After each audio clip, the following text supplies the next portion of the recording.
Le dernier week-end de juin n'a pas été de tout repos pour les sapeurs-pompiers et les gendarmes de Niederbronn-les-Bains. Tout a commencé avec l'effraction commise au chalet du Wintersberg.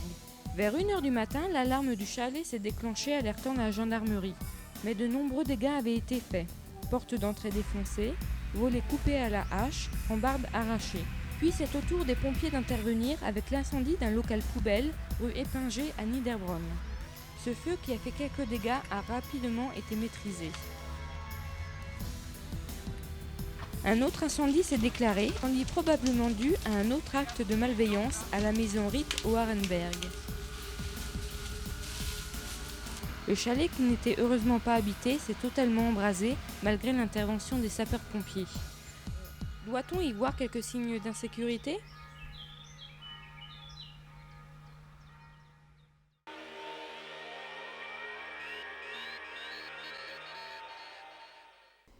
La SNCF et la commune de Reichshoffen en pleine fête ferroviaire. En effet, il était célébré les travaux de rénovation de la gare. Il était également baptisé 2 nouveaux autorails, leur nom, Ville de Reichshoffen et Alsace-Rhénanie-Palatinat. Cet événement fut animé par la présence de la musique municipale et celle de nombreux élus.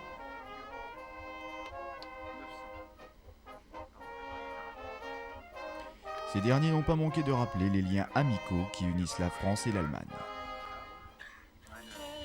Les nombreux venus ont pu assister au dévoilement des blasons, ainsi qu'au traditionnel bris de bouteille. Un pas de plus vers l'Europe ferroviaire.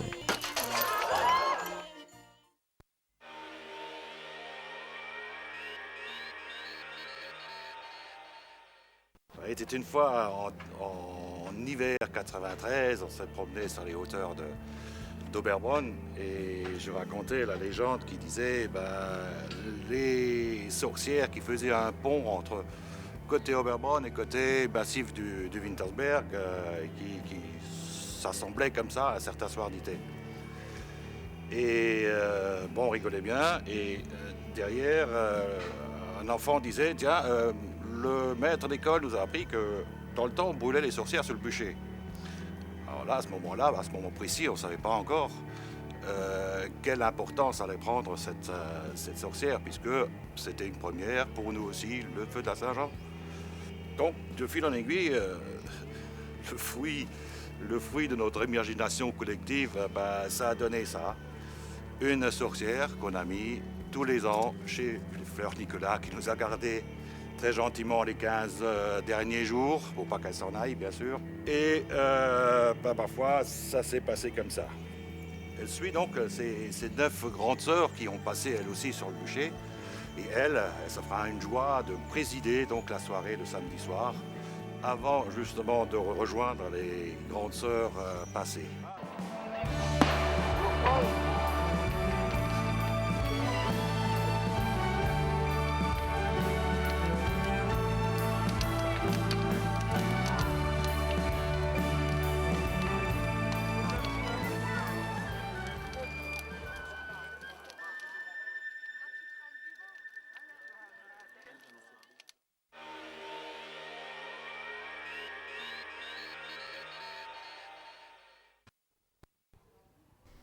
À l'occasion d'une démonstration, le judo club de Reichshoffen a présenté ses 130 licenciés, dont 9 ceintures noires. Lors de cette journée de démonstration, le club a eu l'honneur de recevoir le CJS, le Cercle Judo Club de Strasbourg, qui compte dans ses rangs des compétiteurs de niveau national. Monsieur Perouza Raphaël était également à l'honneur. Ce grand spécialiste de Jiu-Jitsu est un membre du comité départemental et aussi responsable des stages kata.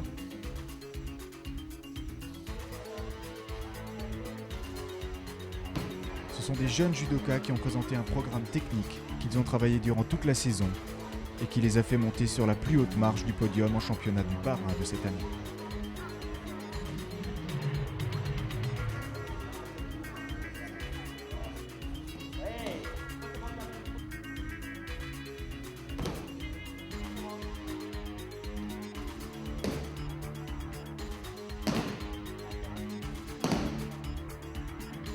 C'est le groupe de Jiu-Jitsu qui présentait les nombreuses possibilités de défense en cas d'agression.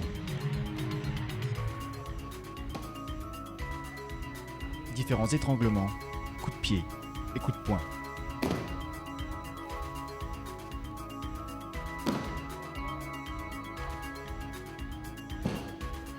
Et enfin, il était possible de voir évoluer les judokas compétiteurs, notamment ceux du CJS.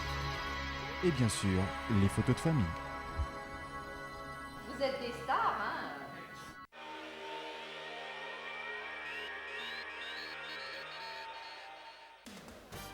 Week-end studieux pour les jeunes sapeurs-pompiers de Gundershofen, Griesbach et Eberbach. Après avoir passé l'examen théorique de fin d'année, c'est au tour de la pratique. 14 jeunes, âgés de 11 à 16 ans, ont été évalués sur les gestes de secourisme et sur les étapes d'approche d'un incendie.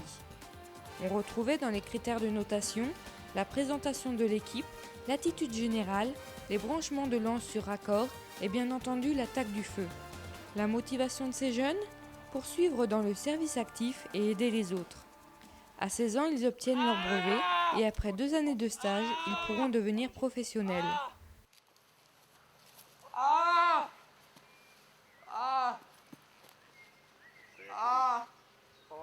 T'appelles le 18. Ouais.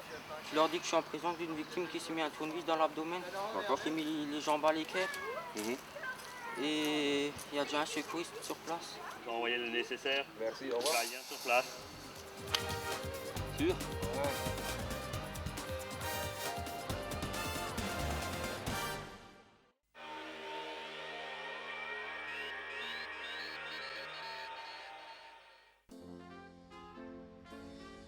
Le concours d'élégance a été l'occasion de dévoiler une nouvelle plaque à Niederbronn-les-Bains. C'est après un discours du maire que Caroline Bugatti, en présence de Marc-Antoine de Dietrich, a dévoilé la plaque. C'est au centre de rééducation fonctionnelle que tout s'est déroulé. Ettore Bugatti a en effet résidé à l'ancien hôtel Matisse après son embauche chez de Dietrich. Une exposition photo mise en place dans le hall d'entrée du centre, retraçant l'histoire de leur collaboration, aura éveillé la curiosité de tous.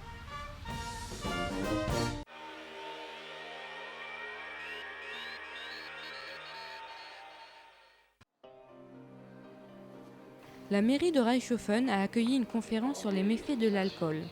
Monsieur Weiss, le président départemental de l'association de lutte contre l'alcoolisme et l'organisateur de cette manifestation, avait invité Monsieur Grandjean, médecin alcoologue, et Monsieur Kosterer, directeur de l'établissement de Marienbronn, afin de sensibiliser la population sur les effets de l'alcool. Après un exposé des 2 spécialistes présents sur les facteurs sociaux et culturels de l'alcoolisme, le débat s'est ouvert. Peu de questions, mais surtout des témoignages. Dommage que cette conférence n'ait attiré que peu de monde.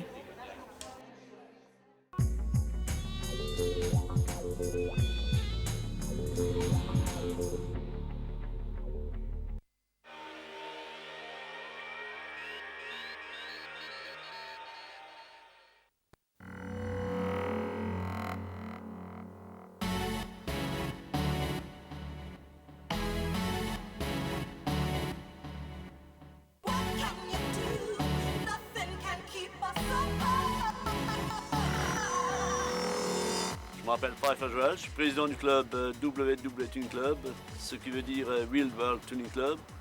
Ce club existe depuis quelques années et depuis cette année, début d'année, on est officiel. Le but, c'est de faire des manifestations, de participer aux manifestations dans un peu toute la France, surtout dans les coins de l'Alsace et la Lorraine. Et nous sommes dans les 25 membres officiels. Ouais, le tuning, ça vient de l'Allemagne. C'est venu par la frontière, quoi. Et ça a pris la France un grand pas. Le tuning consiste à transformer la voiture pour ne pas avoir l'air personne qui utilise sa voiture tous les jours. C'est-à-dire mettre des éléments de carrosserie, des éléments d'intérieur, des éléments de sono. Chacun font d'après le porte-monnaie, quoi.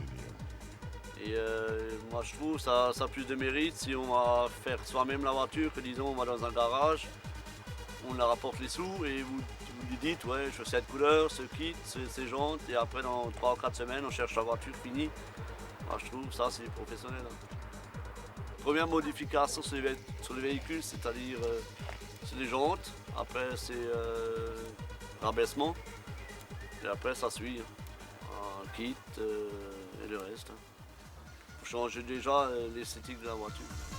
Moi, les premières modifications que j'ai faites sur la voiture, je vais devoir acheter des jantes. Après, qu'est-ce qu'on a fait? On a commencé à modeler un kit carrosserie complet, mais à partir de pièces différentes. Les bas de caisse viennent de Ford, les tours d'ailes, tout ça, ça vient de BM, un béquet de Renault, en étant bien d'accord sur le fait que la voiture de départ est une Mazda. Voiture japonaise très rarement vue sur les meetings et les expositions.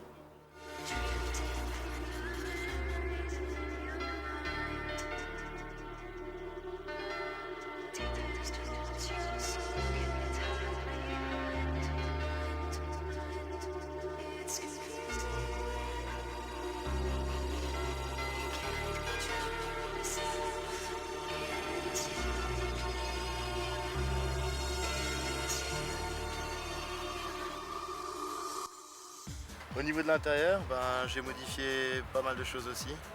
J'ai peint l'intérieur, j'ai mis des sièges baquets, j'ai amélioré un peu le confort intérieur, quoi. J'ai changé le volant, pédalier sport, j'ai personnalisé un peu l'intérieur, le fond de compteur j'ai fait moi-même. La dernière modification que j'ai apportée, c'est la sono, avec 2 subs en 8000. Et puis il y a 2 petits amplis pour alimenter. Puis une réserve de puissance au milieu. La capa, quoi. À part ça, les poignées des portes arrière qui sont lissées. Et puis le tableau de bord qui a été peint, avec un intérieur baquet. Et les panneaux de porte fait maison. C'est le capot. C'est une prise d'air de Clio. Soudé et puis mastiqué sur un capot d'origine, 106. Et le rajout de Audi qui a été lissé, puis mastiqué, fibré. Et on a inséré des petites grilles à l'arrière. Et voilà, c'est tout. Dans le tuning, il n'y a pas de modèle spécial. Hein. Il y a de la petite voiture à la berline, il y a un peu tout. Il n'y a pas de voiture spécifique que ça. Et sur les meetings, comme on est souvent, il y a souvent des Golf 306. C'est la plupart des voitures qui sont le mieux tunées. On trouve le plus de pièces, c'est ces marques-là. Pour les autres voitures, c'est un peu plus difficile à trouver. Au niveau des assurances, c'est assez difficile de se faire assurer pour des voitures de ce type-là. Au niveau de l'assurance, ils ne prennent pas vraiment en compte le fait de modifier soi-même la voiture, parce que c'est des pièces, on ne peut pas évaluer le prix exact. C'est aléatoire vu qu'il y a tant de couches de mastic. Si jamais on doit le faire réparer, ça peut prendre plus ou moins de couches. Le prix est trop changeant pour pouvoir assurer exactement la valeur de la voiture. La seule solution, c'est de la faire assurer à la valeur normale et de prendre le risque. Pour le tuning, vu de personnes extérieures du club, c'est-à-dire la population, on n'est pas très bien vu. Pourquoi? Parce que point de vue d'Odin, tout ça, on doit ralentir un max pour ne pas casser les jupes avant. Parce que ça, c'est un peu mal vu la gendarmerie aussi. Parce que bon, il y a quelques voitures qui ont un problème d'échappement. Il y a des voitures qui ont un problème de sono aussi. C'est les boutons qui vont plus en arrière. Pour ça, la population, c'est un peu méticuleux contre nous. L'année dernière, on avait à peu près dans une vingtaine de coupes étalées sur tout le club, c'est-à-dire en sono, en concours décibels, en concours esthétique, en intérieur. Et tout ça, ça dépend à chaque fois de la manifestation.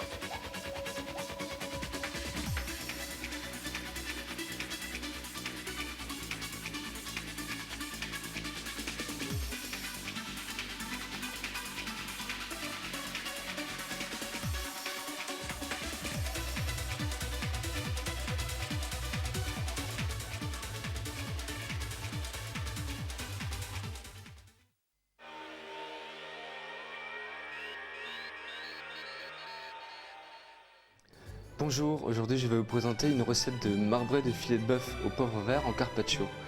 C'est un plat estival à suggérer le soir ou à la rigueur en entrée un dimanche après-midi. Je vais vous présenter les ingrédients nécessaires à cette recette. Le principal, c'est le cœur de filet de bœuf. Et il faut une viande bien parée et bien fraîche. Il faut 2 tomates, il me faut 2 œufs, un citron, 20 centilitres de crème, du poivre vert, du cerfeuil, un peu de maggi et un peu de basilic frais. Pour l'accompagnement, on va utiliser des pommes de terre. Pour la présentation de votre assiette, il vous faudra un peu de salade mesclun, un peu de salade du jardin fraîchement cueillie et 2-3 oignons de baie. On va passer à l'étape suivante. Alors, il faut préparer le petit flan au poivre vert. Il faut le préparer la veille pour qu'il soit bien froid, bien refroidi. On va le préparer en premier. Alors, pour ce petit flan au poivre vert, il me faut la crème, les œufs et le poivre. Alors, on va prendre 20 centilitres de crème fraîche. Voilà. Une cuillère à café de poivre vert. Il me faut 2 œufs que je vais casser à part. Voilà. Alors on va mélanger tous ces ingrédients au mixeur pour qu'ils soient bien mixés. Voilà.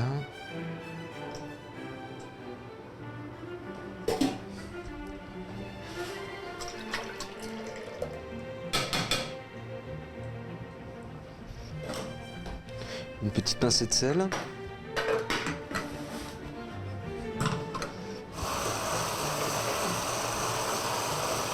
Pour mettre un tout petit peu de couleur dans mon flan au poivre vert, je vais rajouter un peu de persil frais que je rajoute au dernier moment.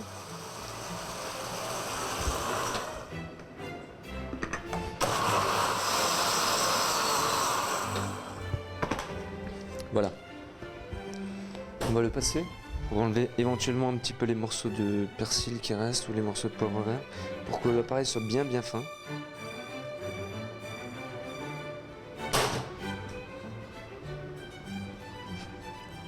Il a pris une légère petite couleur verte avec le persil.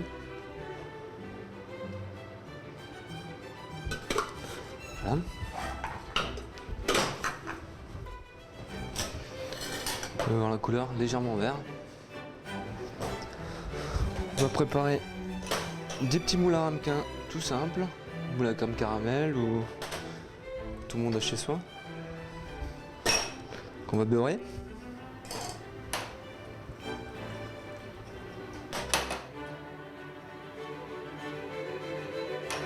J'ai préparé un plat qui va au four. Vous pouvez prendre un petit plat en pyrex aussi, ça ira très bien.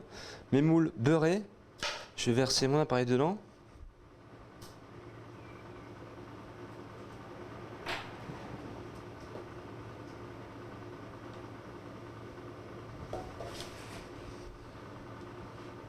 Voilà, la cuisson se fait au bain-marie, c'est-à-dire avec un tout petit peu d'eau au fond de votre plat en pyrex ou là de ma casserole en l'occurrence. Ça se fait au four à 150 degrés pendant environ une demi-heure. Au bout d'une demi-heure, mes petits flancs ils sont cuits. On va les sortir et on va les réserver au four. Là, j'ai préparé ce qu'on appelle des tomates émondées. Je vais faire une petite incursion avec la pointe du couteau, je vais faire une légère petite croix. J'enlève le pédoncule. Voilà. J'ai préparé une casserole avec de l'eau bouillante.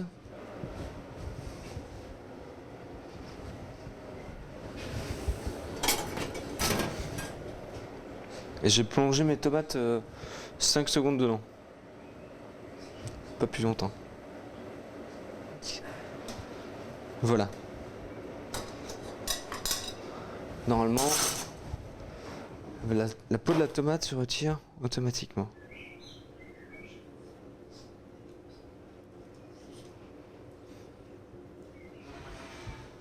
Vous les coupez en deux. Je vais vider mes tomates à l'aide d'une cuillère.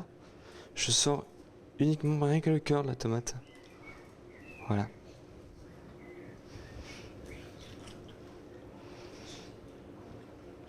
En enlevant bien tous les pépins.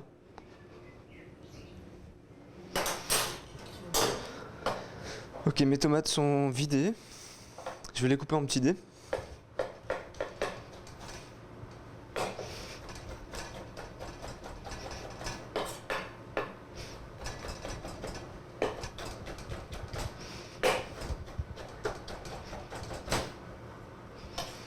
Voilà. Je mets tout ça dans une calotte.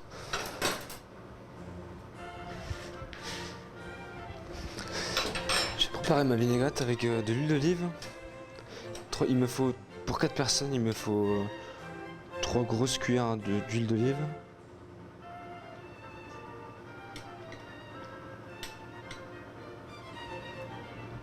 Voilà.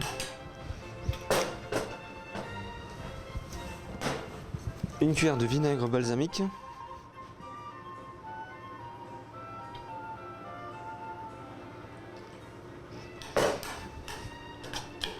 Une pincée de sel.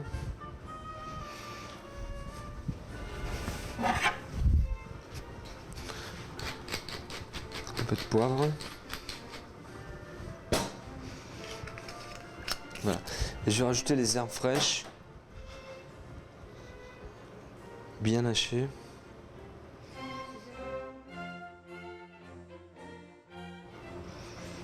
Entre autres de la livèche, du basilic. La livèche, on appelle ça aussi le maggi communément.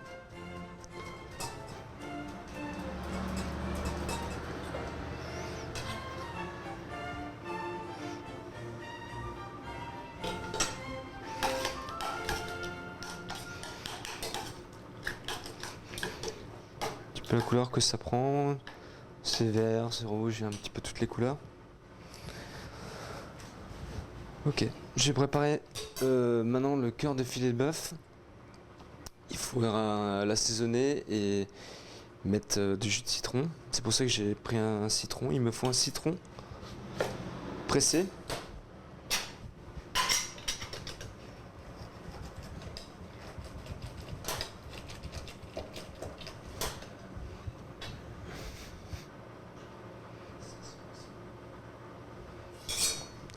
Là j'ai le cœur de filet de bœuf que je vais tailler en fines tranches. Là, je prends un couteau qui coupe bien. Je taille des fines tranches de filet de bœuf. Pour une personne, il faudra environ 4 à 5 tranches. Tout dépend de votre épaisseur. Essayez toujours de le couper le plus fin possible.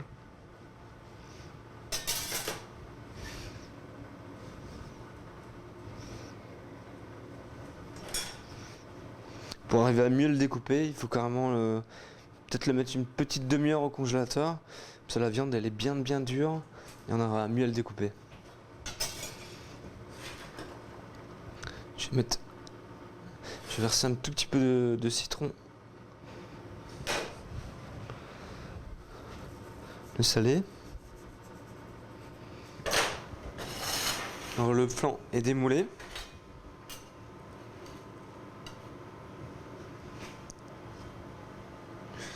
On va le couper en 3 tranches.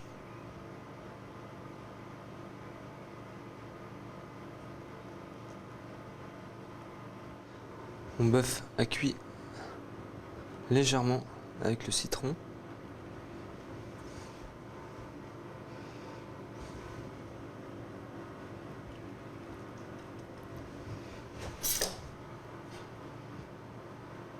On va intercaler une tranche de flan.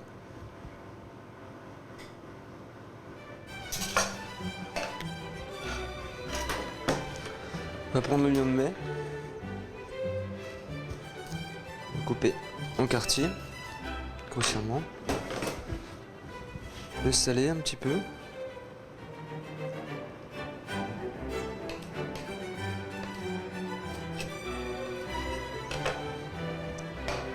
la salade, on va dresser tout autour de l'assiette, en intercalant un petit peu les couleurs, le vert entre le brun.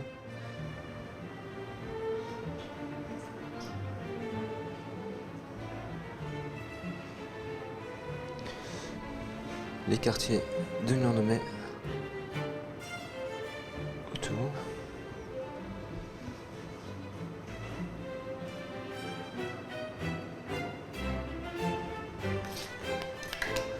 Ma vinaigrette, je vais déposer légèrement un tout petit peu de tomate par-dessus le filet.